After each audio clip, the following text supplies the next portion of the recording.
Bismillahirrahmanirrahim. Alhamdulillahirrabbilalamin. Allahumma salli wa sallim ala sayyidina Muhammadin wa ala alihi wa sahbihi ajma'in. Assalamualaikum warahmatullahi wabarakatuh. Alhamdulillah, segala puji bagi Allah Ta'ala yang telah mengizinkan kita semua untuk kembali pada program kesayangan kita, Kisah Para Kekasih Allah. Yang mudah-mudahan Allah Ta'ala membukakan pintu hati kita untuk dapat menerima pelajaran dari setiap kisah perjalanan orang-orang yang Allah muliakan, sehingga kita pun mendapat kemuliaan dari orang-orang yang Allah muliakan. Ya, insya Allah pada kesempatan kali ini Al-Fagir akan membacakan sebuah kisah mulia dari seorang mulia Sayyidina Uwais Al-Qarni.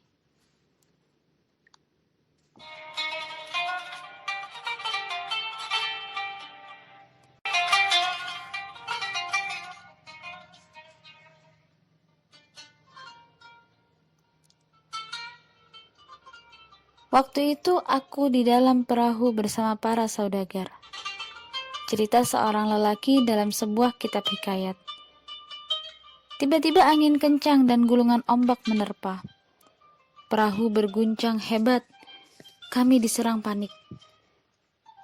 Perlahan air masuk ke geladak. Perahu mulai oleng. Kami pasrah. Tiada daya, tiada kuasa. Di pojokan, terlihat sesosok lelaki terbungkus selimut berbahan bulu. Sikapnya tenang, tak sedikit pun ekspresi ketakutan di raut wajahnya. Dengan langkah kalem, ia beranjak meninggalkan perahu, menuju derunya gelombang. Beberapa jengkal kemudian ia berhenti. Ia mengambil posisi tegak lurus, lalu bertakbir menunaikan salat. Di sana, di atas air laut.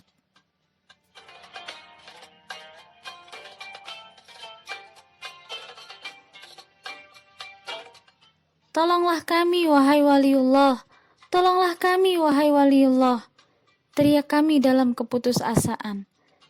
Lelaki itu tak bergeming, meneruskan khusyuknya salat. Tolonglah kami, demi Zat yang telah memberimu kekuatan untuk ibadah kepadanya. Kali ini ia menoleh. Ia memandangi kami yang diliputi perasaan campur aduk. Ada apa dengan kalian? Ia bertanya dengan nada keheranan. Tidakkah Anda menyaksikan kami yang hendak ditenggelamkan badai ini? Mendekatlah kepada Allah, jawabnya dengan tenang. Bagaimana caranya? Tanya kami serempak ketika itu. Sirnakanlah dunia dari hati kalian. Baik, kami telah melakukannya. Sekarang, bacalah bismillah, lalu keluarlah kalian dari kapal itu. Kami menuruti perkataannya. Satu demi satu, kami keluar dari kapal. Ajaib, kaki kami mengambang di permukaan laut. Kami, berjumlah 200 orang atau lebih, berjalan menuju dekatnya. Dari situ kami menyaksikan kapal itu karam perlahan dilumat badai yang masih saja mengganas. Kalian baru saja terselamatkan dari petaka dunia, ujar lelaki itu mengagetkan kami. Demi Allah, siapakah Anda, wahai Tuan?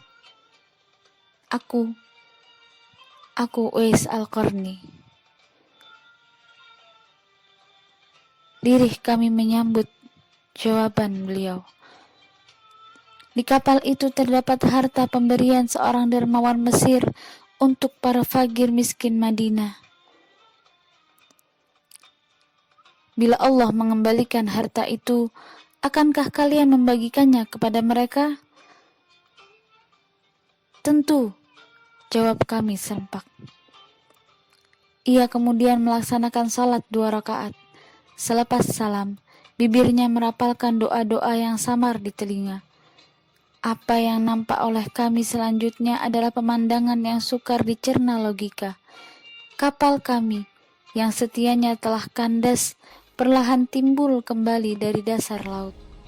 Keadaannya utuh, seperti sedia kala.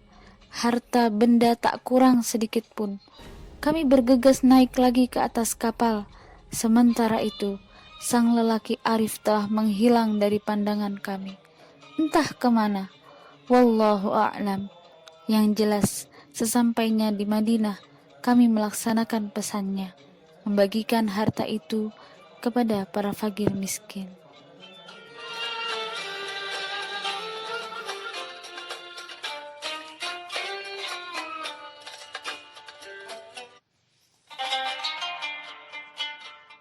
Uwais Al-Qarni adalah tokoh besar yang hidup di posisi pinggir dari hiruk-pikuknya sejarah. Ia memilih kesunyian, uzlah, dan tak dikenal. Penampilannya jauh dari meyakinkan untuk bisa dihormati halayak. Bahkan, ia dikira orang gila. Ia acap dilempari tulang belulang oleh orang-orang. Suatu penghinaan yang menyakitkan.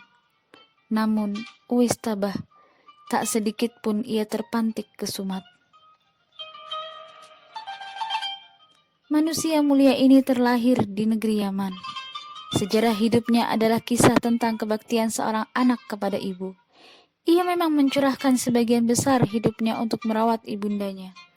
Sementara itu, bagi sang ibu, Uwais adalah satu-satunya orang yang berkenan menjaganya.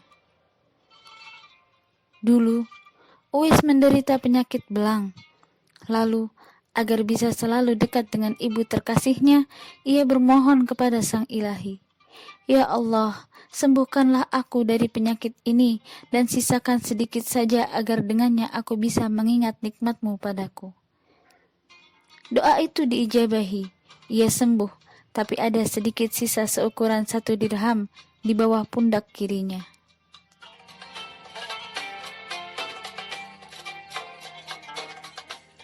Kehidupan Uwais sangat bersahaja.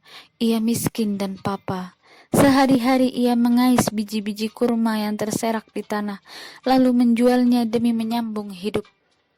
Kala malam tiba, ia kerap didera rasa lapar.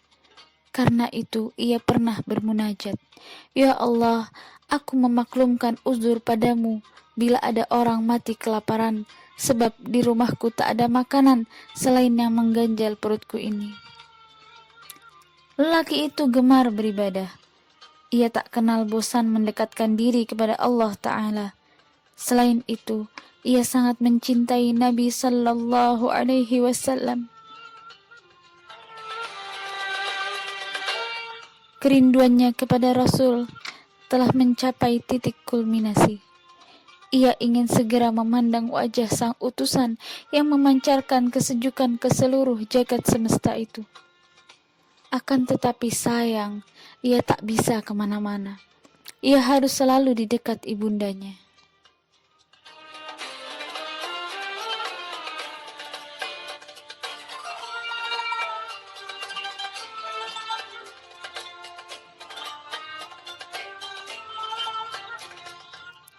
Nun jauh di sana, Rasulullah Sallallahu Alaihi Wasallam mafhum akan kerinduan pecintanya itu.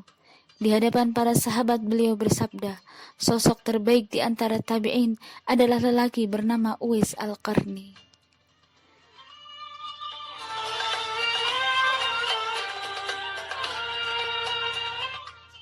Sepeninggal ibunya, Uwais hidup dalam jihad fisabilillah. Ia tak pernah ketinggalan mengikuti peperangan demi menegakkan panji-panji Islam.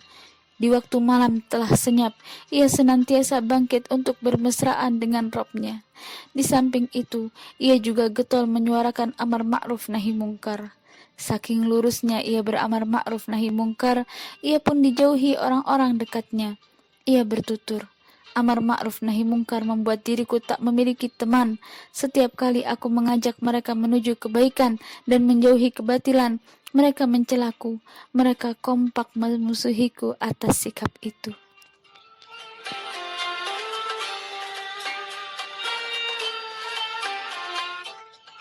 Namun pujian demi pujian dari orang-orang mulia mengalir atas perkehidupan Uwais yang bertabur kemuliaan.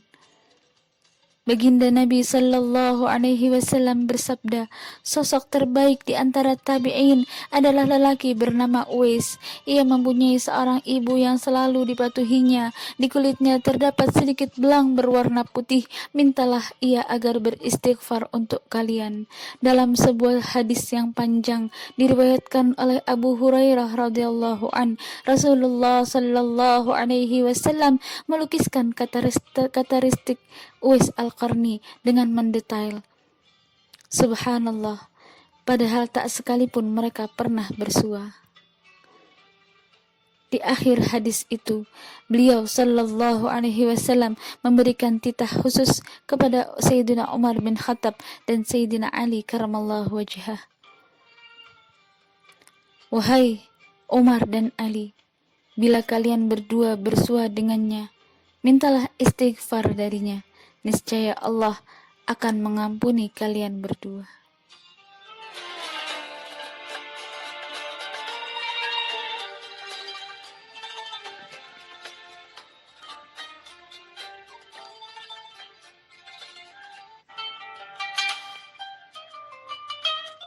Alqamah bin Yazid berkata, ada 8 tabi'in yang telah mencapai puncak kezuhudan. Salah satunya adalah Uwais Al-Qarni. Masih banyak lagi pujian yang dilontarkan para salihin untuk pemimpin kaum zuhud itu. Selebihnya, perjalanan hidup Uwais Al-Qarni adalah selubung misteri yang tak pernah tersibakkan. Ia adalah sang kelana yang tak terkungkung oleh batas ruang dan waktu. Perihal wafatnya adalah teka-teki yang tak kunjung beroleh jawaban pasti. Sebagian ulama berpendapat bahwa ia meninggal di masa kepemimpinan Amirul Mukminin Sayyidina Umar bin Khattab radhiyallahu an. Sebagian lagi meyakini di masa Sayyidina Ali bin Abi Thalib karamallahu wajhah. Jelasnya, hanya Sang Kuasa yang Maha mengerti.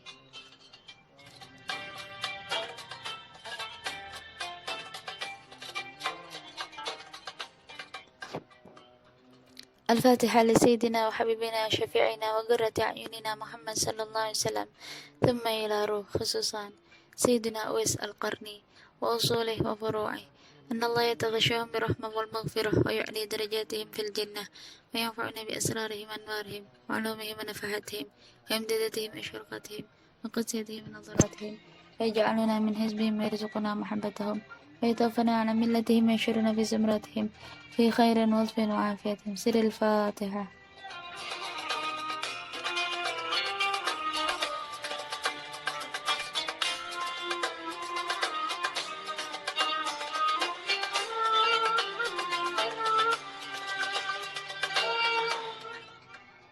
Semoga kisah ini membuat kita lebih semangat dalam menjalankan kehidupan yang semata-mata untuk mencari keridhaan Allah Ta'ala, sebagaimana Uwais Al-Qarni yang tak pernah dipandang oleh manusia, bahkan dianggap gila oleh orang-orang sekitarnya, akan tetapi pandangan beliau, tujuan beliau semata-mata hanya kepada Allah Ta'ala. Allah, Rasulullah Sallallahu Alaihi Wasallam Maha tahu akan setiap keadaan dari setiap hamba dan umatnya. Rasulullah Sallallahu Alaihi Wasallam sangat besar perhatiannya kepada setiap umatnya. Bahkan beliau lebih mengerti akan diri kita dibandingkan diri kita sendiri. Mudah-mudahan Allah Ta'ala mendekatkan kita kepada para kekasih-kekasihnya melalui setiap kisah para kekasih Allah ini. Semoga menjadi wasilah penyambung antara kita dengan para orang-orang yang Allah muliakan, sehingga kita semua mendapat cipratan-cipratan kemuliaan dari orang-orang yang Allah muliakan. Wallahu a'lam bishawab. Mohon maaf apabila saya salah kata. Billahi taufiq wal hidayah wa ridha wal inayah. Wassalamualaikum warahmatullahi wabarakatuh.